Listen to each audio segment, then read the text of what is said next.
എഫിനോട് ചർച്ചയ്ക്കില്ലെന്ന് ഞാൻ പറഞ്ഞല്ലോ. കാരണം ഈ വിളിക്കുന്ന ആളുകളോട് എനിക്ക് നോ പറയാൻ പ്രയാസമുണ്ട്.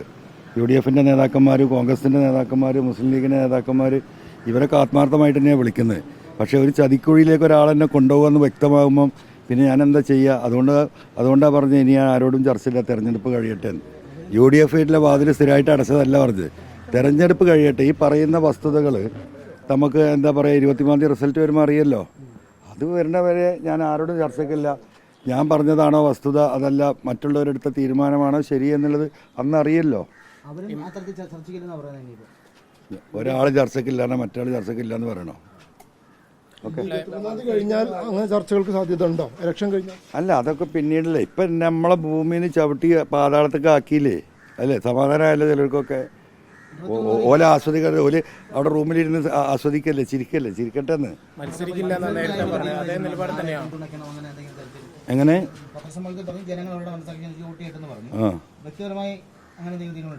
എങ്ങനെ ആരെ ഞാൻ മലയാളത്തിൽ പറഞ്ഞില്ലേ? മലയാളമല്ലേ പറഞ്ഞത്? എന്താ അല്ല, മത്സരിക്കുന്നില്ല. എന്തുകൊണ്ടാണ് മത്സരിക്കുന്നില്ല എന്ന് പറഞ്ഞത്? എനിക്ക് ആളില്ലാത്തതുകൊണ്ടല്ലേ, പൈസ ഇല്ലാത്തതുകൊണ്ടല്ലേ. ഇപ്പം ആളുകൾ പൈസയായിട്ട് വരുന്നു. 5000, 500, 2000 ആളുകൾ പറയുന്ന പൈസ ഞങ്ങൾ തരാം, ഈ വാർഡ് ഞങ്ങൾ നോക്കിക്കോളാം, അനുറാക്ക് ഞങ്ങൾ നോമിനേഷൻ കൊടുത്ത് വീട്ടിലിരുന്നാൽ മതി എന്ന് പറയുന്നു പലരും വിളിച്ചിട്ട്. പൈസ ഇല്ലാത്തതിൻ്റെ പേരിൽ നിങ്ങൾ മത്സരിക്കാതിരിക്കണ്ടെന്ന്. അങ്ങനെ ജനങ്ങൾ നന്നായിട്ട് ഈ പറഞ്ഞതുപോലെ ഇങ്ങനെ പറഞ്ഞാൽ ഞാൻ എന്ത് ചെയ്യും?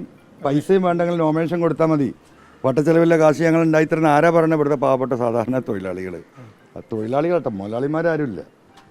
അപ്പോൾ അല്ല, അത് ഞാൻ നോക്കട്ടെ അത്രത്തോളം ഉണ്ട്, എന്നിട്ട് തീരുമാനിക്കും. അല്ല, നമ്മൾ ദേശീയ നേതൃത്വത്തിന് ഇടപെട്ട് കുറേ പൈസ വാങ്ങിയിട്ട് ഇവിടെ എന്തെങ്കിലും ആക്കിയിട്ട് കാര്യമില്ല. അല്ല, അതൊന്നുമില്ല. ഞാൻ ഈ ആളുകൾ എന്നോട് പറഞ്ഞ കാര്യങ്ങളും ഇപ്പോൾ നിലമ്പൂരിലെ നമ്മുടെ ഓഫീസിൽ പലരും പൈസയായിട്ട് എത്തിയാണ്. അതൊക്കെ ഒരു ഓട്ടോറിക്ഷ തൊഴിലാളികൾ പോലെ 5000 റുപ്യ വഴിക്കടവൊന്ന് പിരിച്ചിട്ട് ഇനിയും ഞങ്ങൾ 10,000-25,000 ഉണ്ടാക്കി തരാമെന്ന് പറഞ്ഞു.